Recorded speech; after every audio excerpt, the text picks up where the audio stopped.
오늘은 마태복음 1장 1절에서 17절 세상에서 가장 아름다운 사람들로 우리가 말씀을 보겠는데요. 여러분 성경을 피셔서 개역개정 성경 피셔서 함께 1절부터 17절을 천천히 읽겠습니다.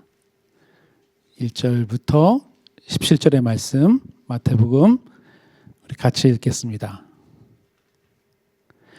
아브라함과 다윗의 자손 예수 그리스도의 계보라.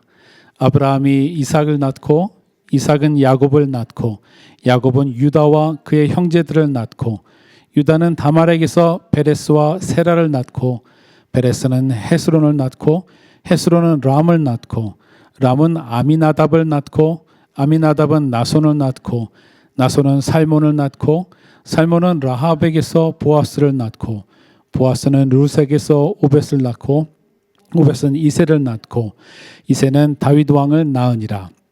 다윗은 우리아의 아내에게서 솔로몬을 낳고 솔로몬은 르호보암을 낳고 르호보암은 아비야를 낳고 아비야는 아사를 낳고 아사는 여호사밧을 낳고 여호사밧은 요람을 낳고 요람은 우시야를 낳고 우시야는 요담을 낳고 요담은 아하스를 낳고 아하스는 히스기야를 낳고 히스기야는 므낫세를 낳고 므낫세는 아몬을 낳고 아몬은 요시야를 낳고 바벨론으로 사로잡혀 갈 때에 요시야는 여고냐와 그의 형제들을 낳으니라. 바벨론으로 사로잡혀 간 후에 여고냐는 스알데엘을 낳고 스알데엘은 수룹바벨을 낳고 수룹바벨은 아비웃을 낳고 아비웃은 엘리야김을 낳고 엘리야김은 아소르를 낳고 아소르는 사독을 낳고 사독은 아킴을 낳고 아킴은 엘리웃을 낳고 엘리웃은 엘르아사를 낳고 엘르아살은 mat단을 낳고 mat단은 야곱을 낳고 야곱은 마리아의 남편 요셉을 낳았으니 마리아에게서 그리스도라 칭하는 예수가 나시니라. 그런즉 모든 대수가 아브라함부터 다윗까지 14대요 다윗부터 바벨론으로 사로잡혀 갈 때까지 14대요 바벨론으로 사로잡혀 간 후부터 그리스도까지 14대더라. 아멘. 여러분 1년 중에 최고의 날은 과연 어느 날일까요? 여러분은 각자의 생일일 수도 있겠지만 그 어떤 날도 사실은 이 크리스마스 데이를 이기지는 못할 것 같습니다. 크리스마스가 사람들에게 최고의 날이 될 수 있는 이유가 있어요. 그것은 그날에 로맨틱한 사랑이 이루어져서도 아니고요. 아이들에게 선물을 받을 수 있는 날도 아닙니다. 최고의 날이 될 수 있는 이유, 모든 사람에게 최고의 날이 될 수 있는 이유는 그날에 깊이 간직되어진 사람도 모르게 가지고 있는 소망, hope 때문입니다. 예수를 믿건 안 믿건 간에 사람들은 이날 무엇인가 모를 그 행복한 감정을 가지기를 그리고 느끼기를 기대해요. 네, 맞습니다. 크리스마스는 행복한 날입니다. 그리고 소망으로 가득한 날입니다. 그날은 기다릴 만한 가치가 있는 날이에요. 그렇다면 12월 25일이 지나면 과연 우리의 삶은 어떻게 될까요? 사실 세상은요, 언제 그랬냐는 듯이 라디오에서도 물론 그 상업방송이죠. 12월이 딱 지나고 26일이 되면 크리스마스 캐롤과 모든 음악들이 딱 끊어져 버립니다. 그리고 또다시 절망으로, 어두움으로, 불안함으로, 또 자기 욕심으로 사람들이 모두 다 26일부터 걸어 들어가는 것만 같습니다.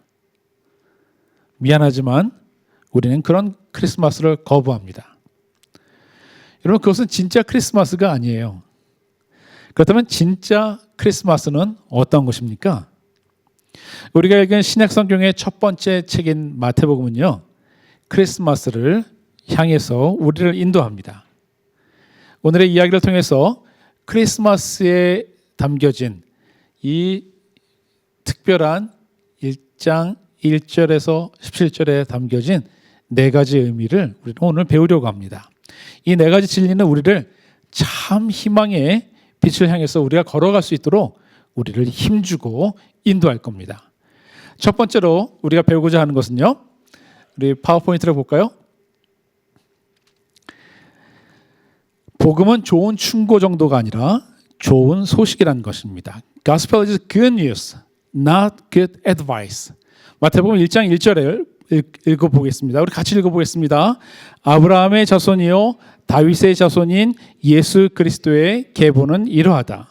예수님의 제자였던 마태가 예수님의 제자였죠. 이분은 자신의 유대인 독자들에게 말하고 싶은 것이 있었습니다.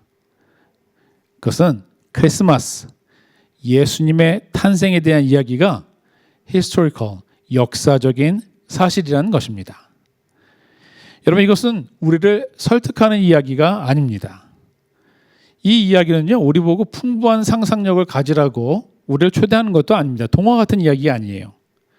마치 창세기 1장과 같아요. 창세기 1장의 천지창조 이야기의 이야기 방식은 무엇입니까?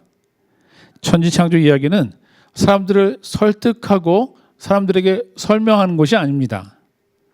그냥 하늘과 땅과 온 우주와 이 모든 것이 있었다라고 선포하는 것과 똑같은 방식입니다.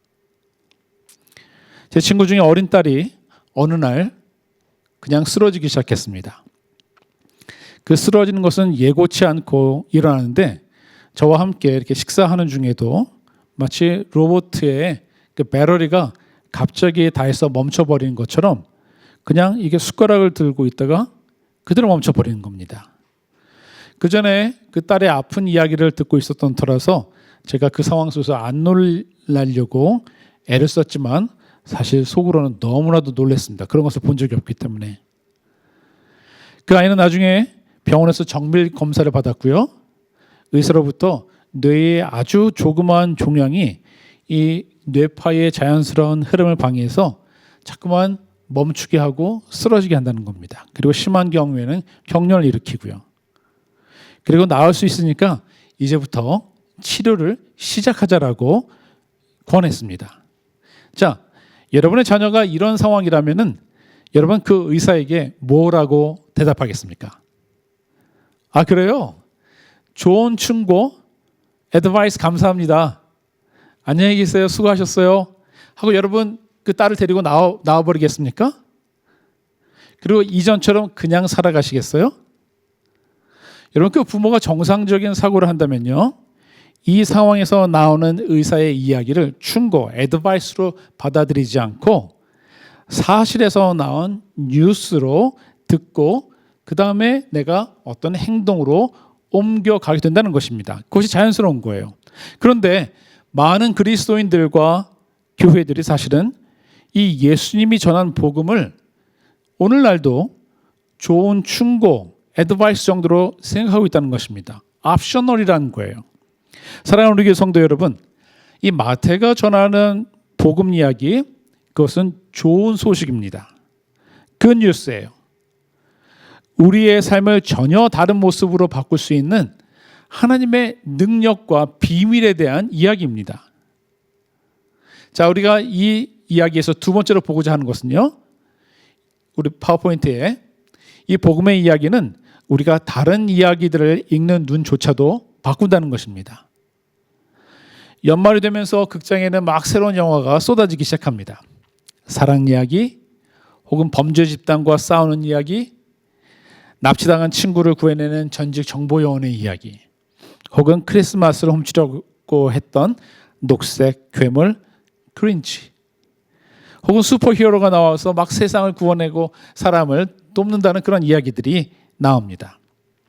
사람들은 이런 줄거리들이 해묵고 오래된 것들이란 것을 잘 알고 있어요.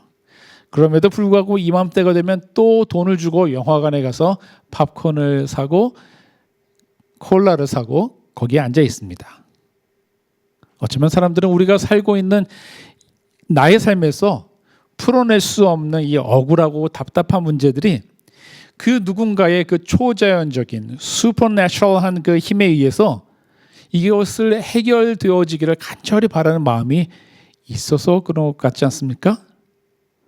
사실 이런 마음이 우리에게만 있는 것이 아니라 세계 곳곳에서 쓰여지는 수많은 소설들과 영화와 드라마 등에서 계속해서 나타나고 있는 것입니다. 극장에 가서 그런 영화들을 보고 나면 여러분 어떻게 됩니까? 영화가 끝나면 먹던 팝콘과 콜라를 쓰레기통에다 집어 던지고 집으로 돌아가야 합니다. 거기에 계속 앉아 있을 수 없어요. 그리고 하나도 변하지 않은 나의 현실 속으로 우리는 다시 걸어 들어가야만 하는 거죠. 하지만 예수님의 이야기는 다르다고 지금 마태가 우리에게 강하게 이야기 시작합니다. 예수님 이야기는요, 언뜻 보기에 슈퍼히어로의 이야기 같습니다. 예를 들면 먹을 것이 없는 수만 명의 사람들에게 아주 조그마한 빵과 물고기로 사람들 다 먹이십니다. 병든 사람들을 손도 안 대고 그냥 고치고요. 강한 바람이 부는 바다 위에서 바람과 파도를 말 한마디로 모든 걸 다 멈춰버립니다. 무덤 속에서 썩어던 사람을 살려낼 뿐만 아니라 자신도 완전히 죽었다가 3일 만에 멀쩡한 게 아니라 이전보다 더 멋진 모습으로, 더 강력한 모습으로 짠 하고 나타나요. 언뜻 보기에는 이 예수님의 이야기는 소설 같고요, 동화 같아 보여요. 그런데 마태는 이제부터 하게 될 예수님 이야기가 사람들이 생각하는 그런 만들어진 이야기가 아니라 계보, 족보, genealogy, 역사 이야기, 진짜 일어난 이야기라고 우리에게 지금 말하고 있는 것입니다. 여러분은 어떻게 생각하십니까? 크리스마스가 정말로 일어난 사실입니까? 여러분 어떻게 생각하세요? 아멘입니까? 자, 생각해 보십시오. 세상이 만약에 이것이 정말로 일어난 일이라면요, 세상에서 이것은 세상이 뒤집어지는 이야기예요. 천지가 하늘과 땅이 확 뒤집어지는 그러한 이야기여야만 합니다. 여러분, 그게 크리스마스 아니에요? 이 크리스마스가 우리에게 정말로 일어난 일이라면요, 인류는 지금 이렇게 살면 안 되는 겁니다. 지금 이거 현실인지 아니면 자신이 만들어낸 망상인지 막 왔다 갔다 하는, 분별하지 못하는 조현병, 스키조프레니아에 걸린 것이 분명해요. 안 그러고서는 이렇게 살아갈 수가 없는 겁니다. 크리스마스가 실제로 우리에게 일어난 것은, 만약 우리 그리스도인들이 정말로 믿는다면요, 그리스도인들이 오늘도 능력 없이, 강렬한 소망도 없이 하루하루 인생이 다 그런 거지, 그렇게 살아간다는 것은 여러분 불가능한 일입니다. 그게 불가능한 일이어야 되는 거예요. 여러분 혹시 이런 경험이 있으신지 모르겠어요. 여러분이 기다리던 학교에서 붙었다는 편지가 왔습니다. 가고 싶은 회사에서 높은 연봉을 주겠다라고 하는 전화를 받아요. 오랫동안 앓고 있던 병이 나아서 완치가 되었다라고 하는 의사의 이야기를 지금 막 들었습니다. 그렇게 기다리던 아기가 태어났어요. 그런데 아직 식구들에게 아무런 이러한 이야기들에 대해서 하지도 않은 채 여러분이 만약 그네들 앞에서 서 있다고 생각해 보세요. 근데 여러분의 얼굴을 본 사람들은 여러분에게 뭐라고 말할 것 같습니까? 아니, 무슨 좋은 일이 있었어? 기분이 되게 좋아 보이네? 여러분, 좋은 소식을 가지고 있는 사람의 얼굴은요, 다릅니다. 그런데 크리스마스가, 천지가 뒤집어지는 일이 우리에게 일어났다라고 하는 것을 알고 있는 사람들, 그리스도인들의 12월의 얼굴은 어떠합니까?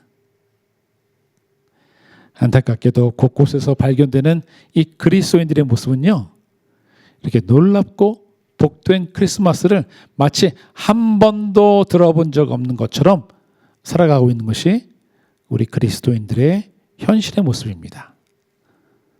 그러한 사람들에게 이 예수님의 계보 마태는요, 세 번째 메시지를 던져줍니다. 우리 세 번째 파워포인트를 같이 읽어볼까요? 같이 읽어봅시다. 복음은 세상의 가치를 뒤집어 엎는다. 예수님의 계보를 통해서 마태는요, 이 사람들이 가지고 있는 밸류 시스템을 갖다가 뒤집어 엎는다라고 이야기를 해요. 우리 그 다음에 사진을 볼까요? 이 사진에 보시는 것은요, 고대 로마의 상류층들이 행했던 파티의 모습을 역사적인 그 고증을 통해서 어느 화가가 그려낸 것입니다. 이거는 뭐 먼 시대가 아니에요. 예수님이 사시던 그 시대였습니다.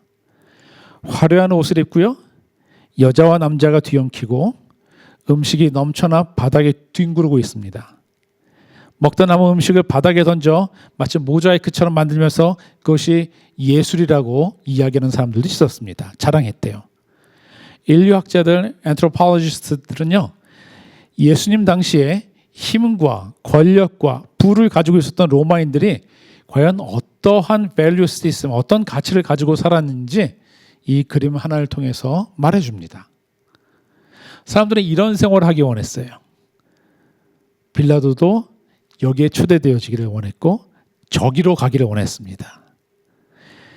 바로 저러한 삶의 모습들이 성공한 남자들의 부러운 삶이었던 거예요. 우리 현대도 좀 비슷하지 않습니까? 여인들은 어떻습니까? 로마 사회에서도 지금 21세기를 살아가는 우리들은 좀 낫지만 역시 로마 사회에서도 가장 강력한 그 제국의 중심부에서도요, 여인들의 권리는 무시당하고 있었습니다. 저런 파티에 부인들이 초대된 것은요, 한참이나 지나서의 일이라고 합니다.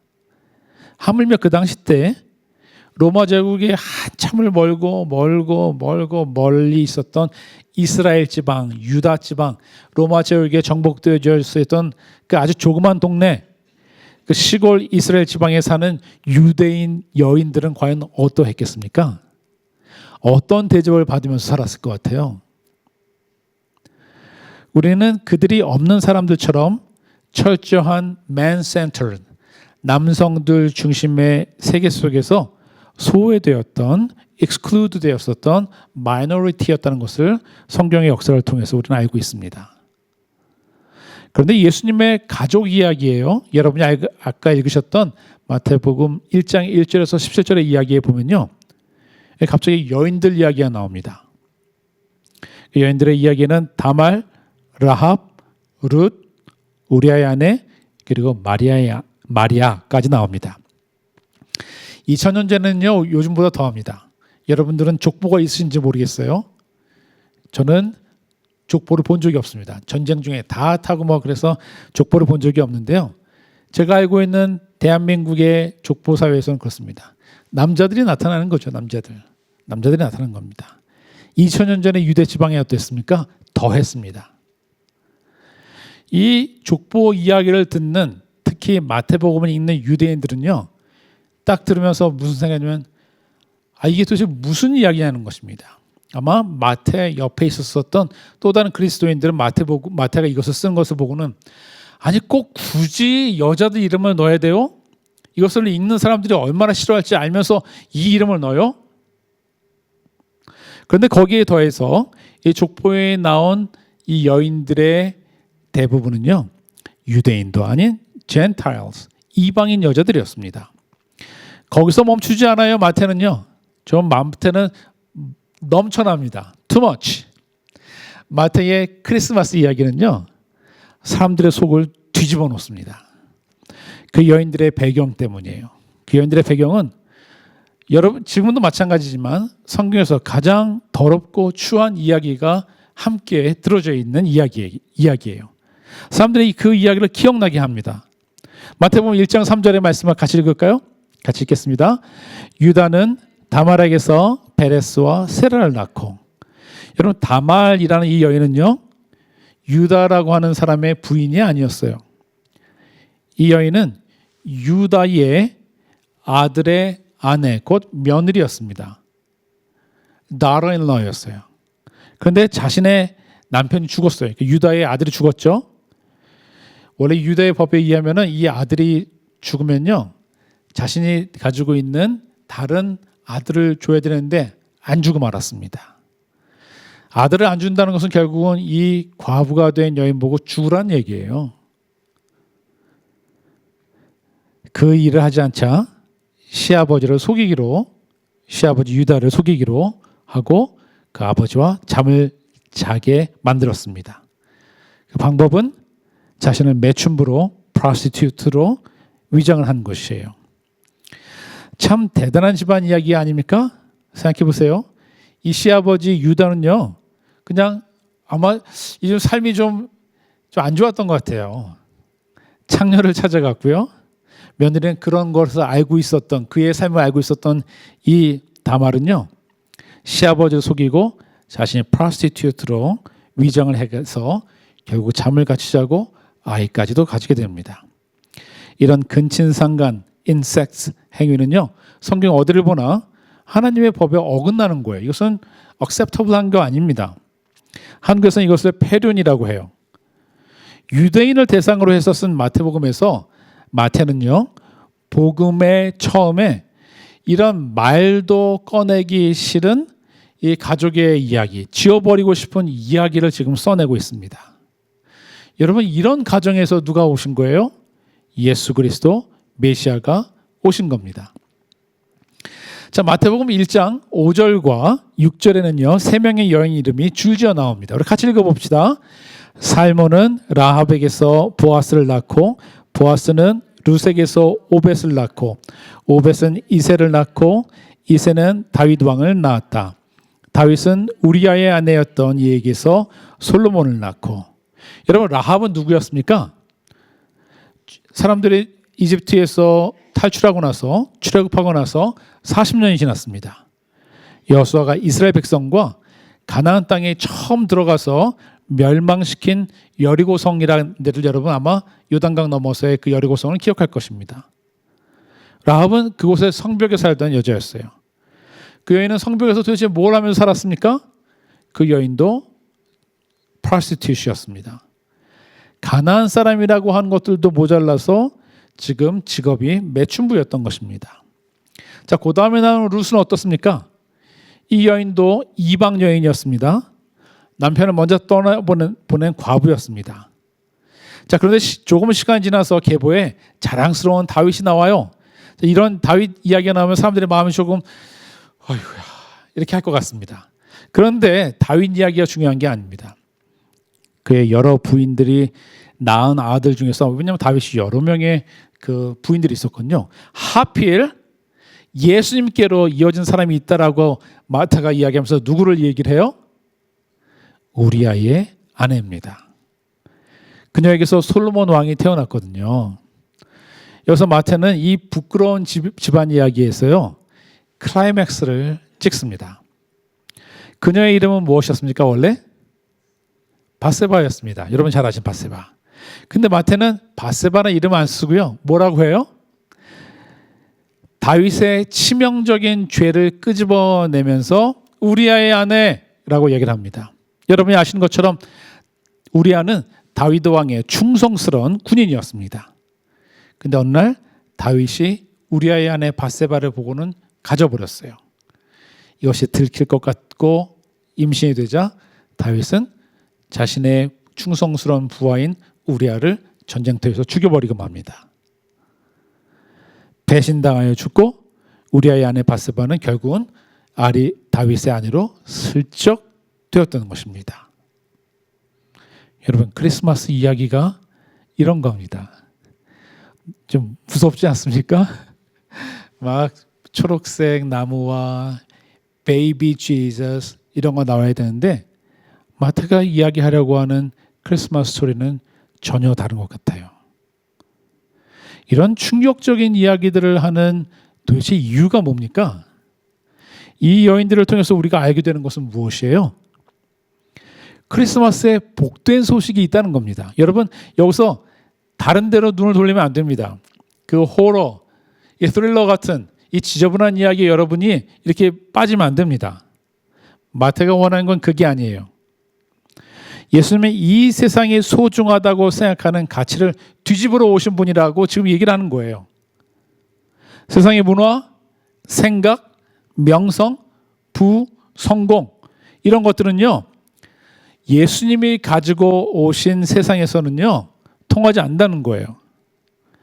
그 누군가가 아무리 인종적으로, 사회적으로, 문화적으로, 정치적으로, 경제적으로 이 변두리, exclude 되어 있는 사람들, 마이너리티에 있어도요, 예수님을 나의 주인으로 모셔드리는 순간 세상이 뒤집어진다는 것입니다. 사랑하는 우리 교회 성도 여러분, 나는 누구입니까? 나는 오늘도 그 누군가의 인정을 바라며 애타게 사랑을 구하는 사람입니까? 나는 누구입니까?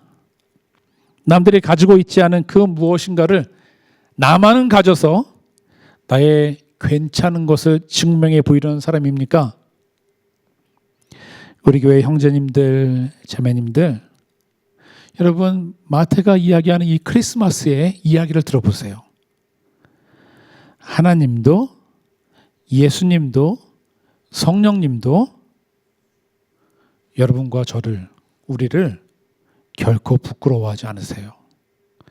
여러분이 무슨 일을 하건, 여러분이 어떤 가정의 배경에 있건, 여러분들이 어떤 삶의 터전에서 살고 있건, 우리 전능하신 하나님이 우리를 부끄러워하지 아니하신다는 겁니다. 하나님의 은혜에는 결코 차별이 없어요. 마지막으로 이 예수님의 계보를 통해서 우리가 배울 것이 있는데요. 네 번째로 읽어봅시다. 하나님의 시간 속에서 반드시 약속을 지키신다. God may take his time. 하나님께서 하나님의 시간들을 쓰시는데, 그러나 하나님께서는 그의 말씀을 지키신다라는 겁니다. 마태복음 1장 16절의 말씀을 볼까요? 16절과 17절을 같이 읽읍시다. 야곱은 마리아의 남편 요셉을 낳았다. 마리아에게서 그리스도라고 하는 예수가 태어나셨다. 그러므로 그 모든 대수는 아브라함으로부터 다윗까지 연례되어 다윗으로부터 바빌론에 끌려갈 때까지 연례되어 바빌론으로 끌려간 때로부터 그리스도까지 14대이다. Generation, generation, generation. 여러분, 하나님의 시간을 우리가 재단하고 땡기거나 우리 마음대로 생각하지 말라고 얘기하는 겁니다. 어쨌든 이렇게 수천 년이 걸리기도 합니다. 그렇지만 반드시 어떤 어려움이 있어도, 사람들이 어떻게 반역을 해도 우리 하나님은 포기하지 않으시고요. 반드시 지혜롭게 누구를 위해서? 우리를 위해서, 여러분과 저를 위해서 하나님의 word, 그 약속의 말씀을 지키신다는 겁니다. 16절과 17절의 이야기는 그거예요. 세대가 지나가고 역사가 뒤집어지고 사람들이 포로로 끌려가고 실패하고 죽어 넘어가도 하나님은 그의 말씀을 지키십니다. 하나님의 약속을 잊으신 것처럼 보이는 때가 우리 삶 가운데 있죠. 우리 삶이 너무 어렵거나 일이 안 풀리거나 너무 힘들잖아요. 그럼 하나님이 나를 잊어버리신 것 같은 느낌이 드는 때가 있습니다. 그러나 하나님의 때가 있다라고 오늘 말씀에서 이야기하세요. 막상 이루어지기까지 우리는 그분의 방법을 상상할 수조차도 없지만, 그러나 놀랍게 하나님은 그 일들을 이루실 것입니다. 우리 그 다음 사진 하나 볼까요? 지난 화요일에 그 덴버 아트 뮤지엄에 갔습니다.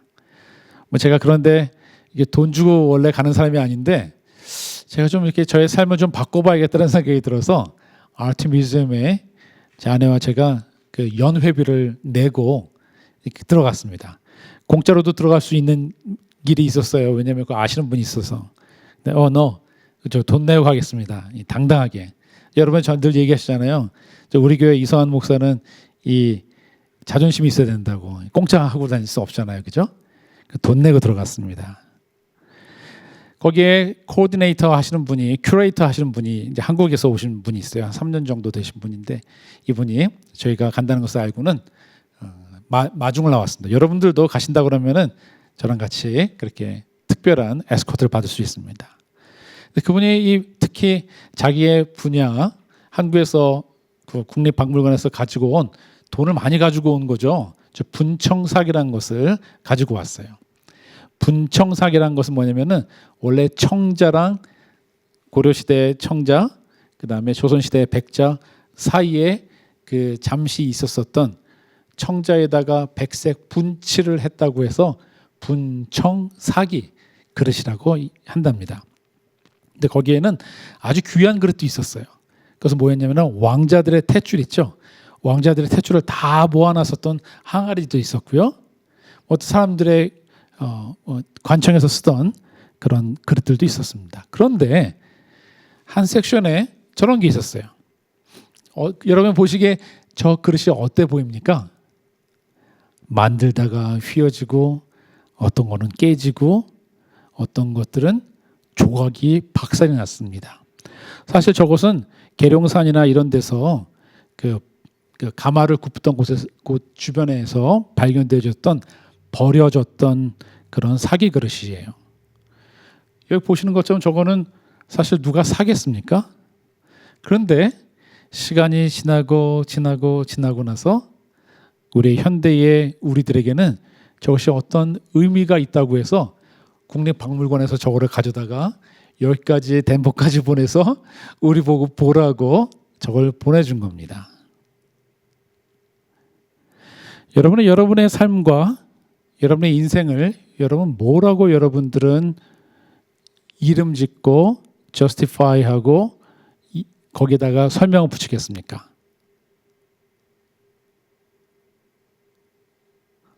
망쳤다. 저 그릇을 만들었었던 그 도공들이 그렇게 했겠죠? 버려졌다. 깨어졌다. 가치 없다. 별 볼 일 없다. 사람들이 아무도 안 알아주고 쓸모없다. 여러분 이렇게 말할지도 몰라요. 하나님은 아마도 내게 약속을 지키시겠지만 나는 그분께 약속을 지키지 못했어. 나는 이미 인생을 망쳤고 내 인생은 그냥 그저 그렇게 이렇게 회복이 불가능하게 살아가게 될 것 같아. 여러분 그럴 때 이 분청사기를 기억하시고 저 분청사기 깨어진 분청사기와도 같은 마태복음 1장 1절에서 17절의 말씀을 여러분 기억해내시기 바랍니다. 마태가 이야기하는 예수 그리스도는요. 뭡니까? 크리스마스의 이야기는 망쳤다, 실패했다, 쓸모없다 입니까?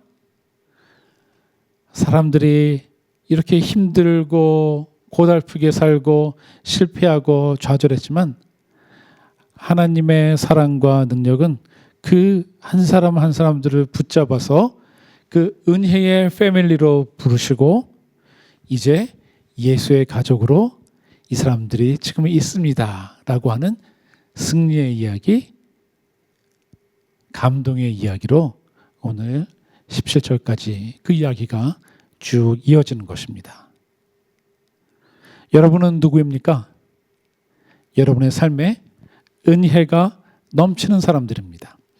우리 옆에 계신 분들의 좀 잠깐 둘러보십시오. 이 사람들 보세요. 그 얼굴들이 어떻습니까? 이 크리스마스에 우리 말씀에 처음 보았을 때 아이고 이 크리스마스에 뭐가 새로운 게 있겠어. 벌써 내 인생에 벌써 73번째 크리스마스야. 여러분 이렇게 생각하지 마세요. 우리 주님의 오심은 날마다 새롭고 그 은혜는 날마다 새롭고 새로워서 넘쳐나는 겁니다. 누구에게? 소망하는 사람들에게, 믿는 사람들에게. 우리가 그 믿음으로 그 은혜로 우리 시간에 성만찬으로 나아가기를 원합니다.